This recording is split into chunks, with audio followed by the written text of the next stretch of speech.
everyone, thanks for tuning in. I hope you're all well wherever you are and whatever you're up to. I'm Lauren, and in this video I'm going to be chatting to you about how to use cuffing like this to make jumper patterns like the one I'm wearing. This is the Megan Nielsen Jara jumper, but I'm going to talk you through a few different types of patterns that you can use. So when it comes to attaching the neckband and the sleeve cuffs and the hemband onto your jumpers, there are a few different options that you've got. You could either use the same fabric as the main garment, you could use ribbing fabric, or you could use the cuffing. So this video will focus specifically on the cuffing, but I will mention the other two and sort of show examples of them as well, just so you've got a bit more context to the different choices that you've got. So I do sell a big selection of lots of different types of cuffing on my website, and I'll put a link to that in the description to this video as well.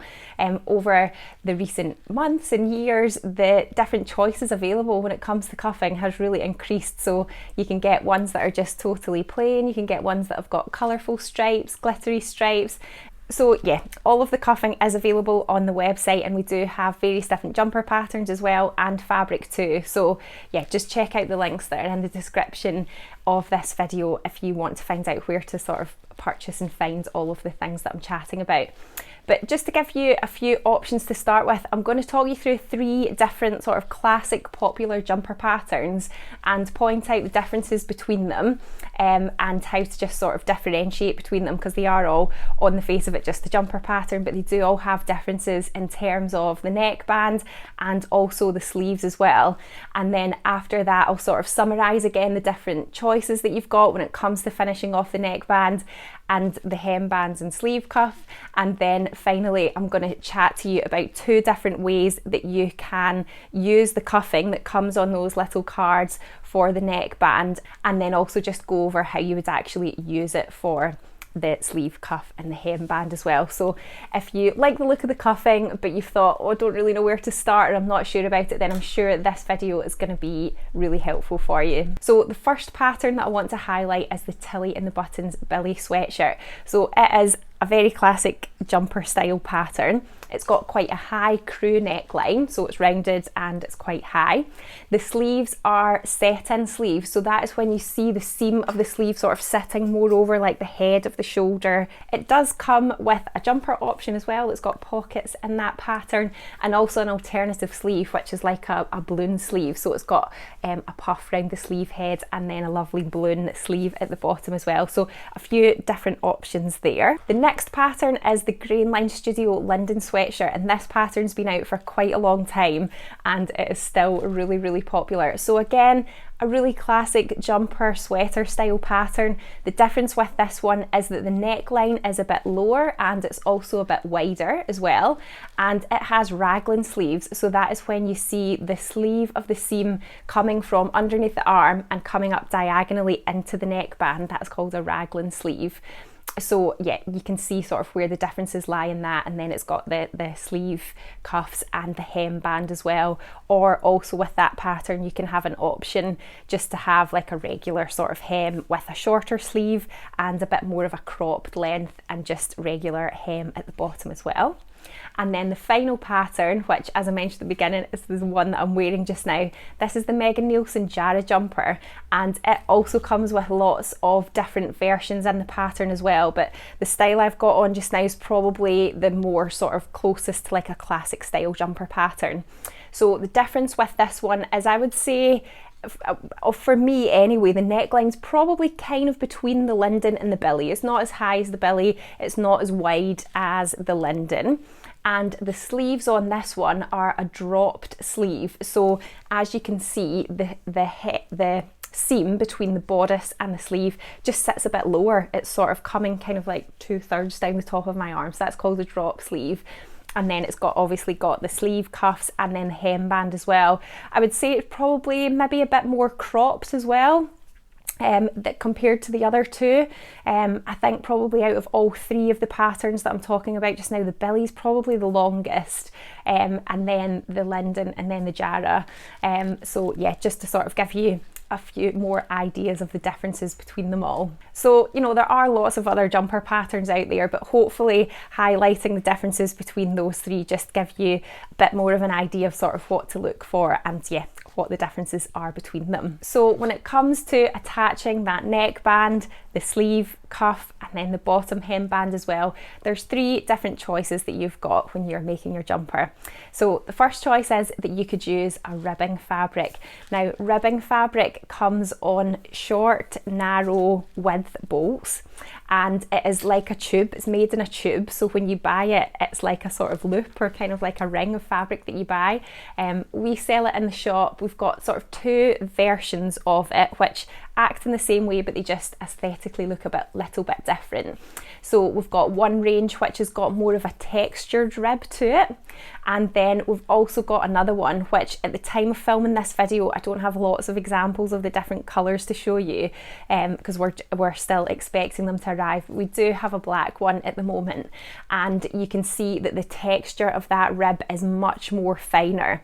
But the characteristic of both of those different textures and the characteristic of tubular ribbing fabric is that it is very, very, very stretchy. It's going to be more stretchy than what your sweatshirting fabric is. And that's what you want really for a neckband and then the cuffs and the hemband, because you want it to be able to stretch to get over your head, but then be able to sort of contract and recover and shrink back down. So it's going to have a good stretch recovery. When you stretch it over your head, it doesn't stay sort of stretched and baggy. It's going to sort of sit nice and flat round your neck. So if the pattern that you are using has been designed to be used with a ribbing or a cuffing fabric, so the instructions or the sort of fabric requirements for the pattern might mention that, so it might give like a separate fabric requirement for ribbing or cuffing, then you're not going to need to alter your pattern pieces at all. You can just sort of continue through the instructions that come with the pattern to construct it. So it's quite straightforward in that sense. So you can see on this example, which is a Tilly and the Buttons Billy sweater, I've used that tubular ribbing for the neckband and the cuffs and the hemband as well. So you can get an idea and see sort of how it sits and how it looks when it's actually made up into a garment. So the kind of finished sort of edge of the neckband and the cuffs is just like fabric's folded really. So the fabric's kind of folded back on itself, and that then becomes the edge of your garment. The next option that you have got to finish off those neckbands and cuffs is to use the same fabric as the main fabric of the jumper. Now, this one can be a little bit more sort of complicated to work out, especially if the pattern that you're using has been designed to be used with a much stretchier cuffing or ribbing fabric. And it might be that what you have to do is actually lengthen the pattern pieces so that the fabric has got enough stretch, you know, to get over your head, for example, or for you to get your hand through the cuff. I do have a separate video that is all about that, and I didn't want to sort of duplicate things in this video because this video is primarily about cuffing. So I'll link to that other video in the description to this one, and it shows you 2 methods of how to use the same fabric as your main fabric for the neckband and then the cuffs as well. The other benefit of using this method is that if you're finding it hard to find a good colour match or a nice sort of contrasting cuffing or tubular ribbing for your fabric, then it does look nice and sort of a bit more subtle, I guess, to use the same fabric as the main garment. So again, this is a Tilly and the Buttons Billy sweater where I used the same fabric for all parts of the garment. So hopefully that gives you an idea of how that option looks on a finished garment. Okay, so on to the cuffing now. So as I showed you in the beginning, the cuffing comes on these cards here, and they're usually about 7 centimeters in depth, and the cuffing is super stretchy, and we do have a really wide range of different colors and designs. So you could either get something that tones more with the fabric that you're using for your main garment, or you could go for something that's a bit more of a contrast, which is what I've opted to do in the sample that I'm wearing just now. So if the pattern you're using has been designed to be used with tubular ribbing or cuffing fabric, then you're not going to need to alter your pattern pieces in terms of the length at all, because it is really super stretchy, so it'll be able to stretch really easily to get on and off over your head. So when you look closely at it, you'll see that one long edge is the finished edge, and that is what becomes like the edge of your garment effectively, and then the other edge has sort of a slightly thicker kind of rolled appearance, and you would treat that like the raw edge of it really. So when you come to sew your seams, then that is the sort of raw edge of it. It doesn't really have like a right and wrong side. It kind of looks the same on both sides. So don't worry too much about finding the right and wrong side of the cuffing in that sense. They both just look the same. The great thing about cuffing is that it doesn't really unravel or fray at all, so you can trim it down and you can just cut it and it's not going to sort of all unravel, so it's quite easy to work with in that sense. So when you come to use the cuffing for specifically the neckband, there are two different ways that you can do it. So the first method is that you are going to trim that cuffing down to the desired width that you need, so that that finished edge on the cuffing then becomes the edge of your garment. That's what is on the sample that I'm wearing right now. So in order to work out how much to trim it down by, you need to get your pattern piece for the neckband, and you're going to fold it in half long ways, so it effectively becomes like half the width of what it was. So it'll still be the same length, but it's going to be half the width. And then you want to line up that fold that you've made in your pattern piece up with that what is the finished edge of the cuffing, and then just trim that bottom edge off. So that's how you get the correct width of the cuffing for your neckband. So that bit that you cut off at the bottom, you can just discard that. You don't need that bit anymore. You then need to join it into the round, so make it into a loop, and you'll either do that with your overlocker or with your sewing machine. Now, just so that things sit a little bit flatter once you've actually attached the neckband onto your garment, what I suggest you do is if you've used the regular sewing machine to join it in the round, then just press those seam allowances open and then just top stitch them flat, just so that those seam allowances sit flatter. And I just sort of angled them down a little bit just so that you wouldn't see them pop out from what is now the outside of the garment, or like the right side of the neckband loop that you've got. If you overlock them, then obviously you can't press them open. You could just press that little seam allowance to one side, and again you can still top stitch it flat just so it sits a little bit flatter. Now it's time to attach the neckband onto your garment. So in order to do that and evenly stretch the neckband around the neck opening, you'll have the shoulder seams already sewn so that you've got your neckband then becomes a loop, and you need to make sure that on your main garment you've got the centre front and centre back marked. And then you also want to mark the quarter points between between the centre front and the centre back. So note that it's not going to be the shoulder seam, and the sort of wider and lower the neckline is, the further down on the front bodice it's going to be from the shoulder seam. So in the examples that I'm showing you in my little video, this is the Megan Nielsen Jara. It's just maybe about a centimetre, sort of centimetre and a half from the shoulder seam. You just want to mark that with either a pin, or you could do it with a little snip, just mark a little notch there as well. And then you also have to mark the quarter points on your neckband loop of cuffing too. So use the seam as your starting point. That's going to be one of the quarter points, and then fold it in half. So then halfway between where the seam is and then where you folded it, that's the other quarter point. Then you can bring those 2 points together and then fold it in half again the other way. And so it means that you've basically divided that loop into 4 equal parts, and you've done the same on your main bodice neckline as well. So then you want to pin them with the right sides together, right sides facing, pin those quarter points, and then just work within those smaller sections and just gently stretch the cuffing fabric so that it is lying flat against your main bodice. You don't want to stretch the main fabric, the main bodice, you're just stretching the neckline. Get lots of pins in it. I like putting my pins at 90 degrees to that raw edge. It's just a bit more of an accurate way to pin, and then sew them together with whatever seam allowance is in your pattern. So in the example I'm using, as I said, it's the Megan Nielsen Jara, and the seam allowance in that pattern is 1.5 centimetres, but depending on what pattern you're using, that might be different. So sew on with a stretch stitch. I use the stretch stitch on my sewing machine.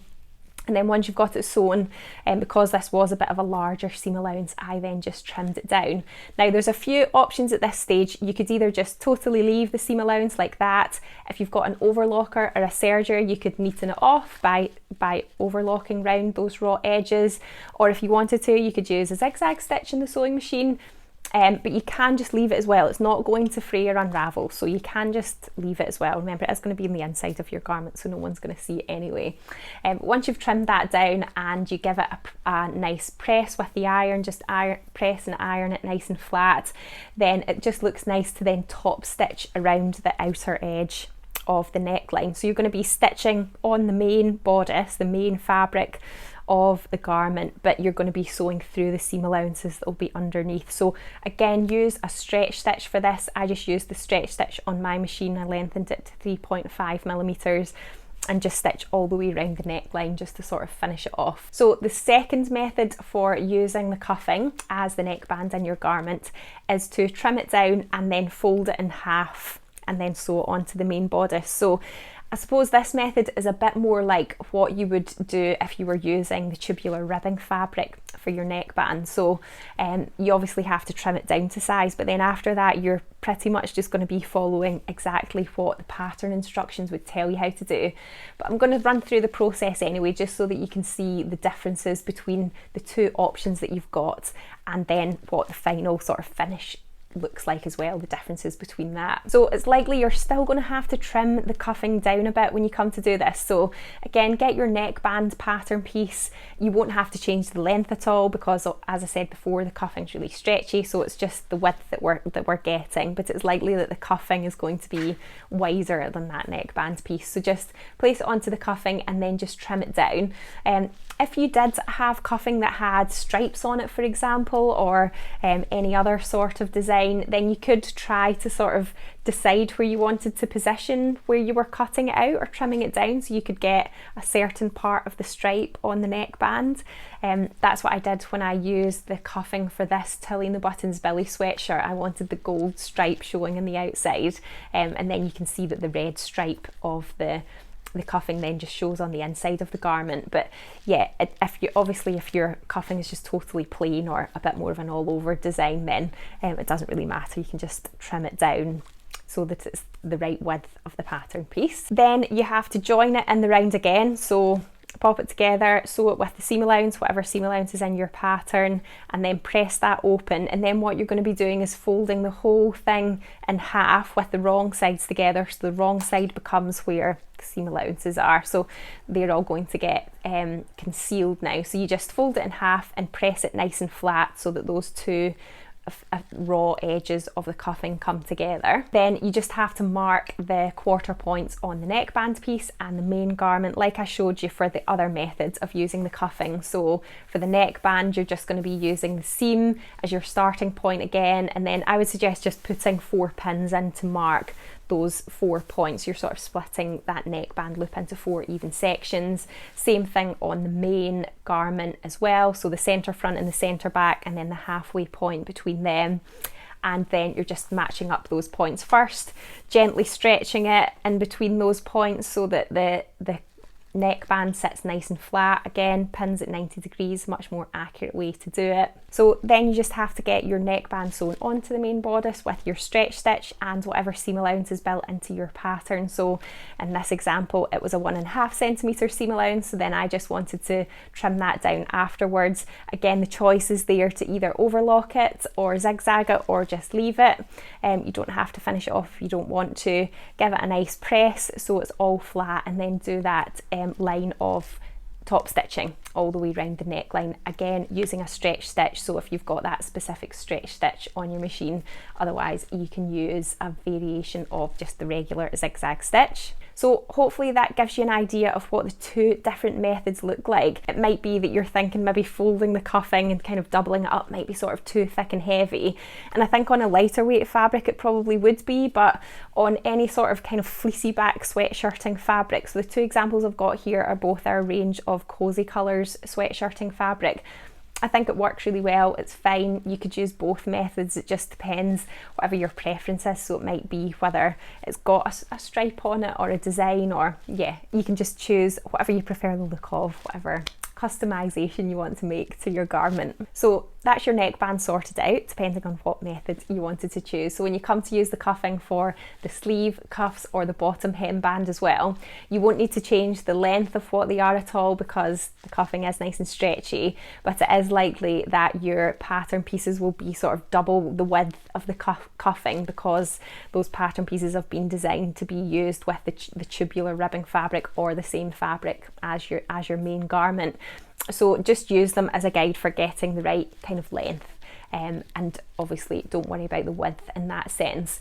Then you just need to join it in the round like you normally would as well. So similar to what we did in the first method for the neckband, you're either going to sew it with a normal sewing machine and press the seam allowances open, and then again you can just top stitch those seam allowances flat, or if you've used the overlocker, you're just sort of pushing that overlocker seam to one side and then top stitching it as well so it stays a little bit flatter.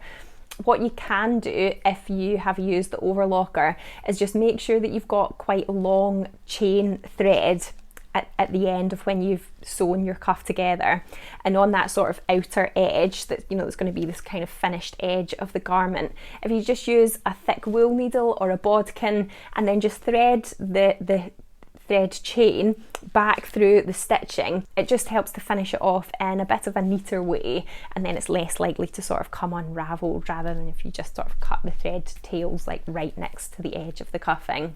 So once your cuffing pieces are joined in the rounds, whether it's the cuff or the hemband, then you're just going to be attaching it onto your main garment, bodice or the sleeves in a similar way that you did the neckband as well. You just have to evenly stretch it all the way around, pin it, sew it, trim it if you want, and then you're finished. Usually you don't sort of top stitch around those sections there, but you can do if you want. It would be up to you, whatever your preference is. So I hope you have found all of that useful and is maybe taking the fear out of using cuffing on your projects, and that you can see that it is pretty straightforward and it does give a really nice effect onto your garments, and yeah, just make them look a little bit different. It's another way to customise them. If you do have any questions at all, then just leave me a comment and I shall try to help you. Remember, all of the cuffing is available on our website, along with a wide selection of sweatshirting fabrics and the 3 patterns that I've been mentioning as well, the Billy, the Jarrah and the Linden. We sell all of them on the website too, so all of the links to that will be in the description to this video. If you haven't subscribed to my channel already, then just remember to hit subscribe so you don't miss out on my next video, and thanks for watching. I'll see you next time. Bye!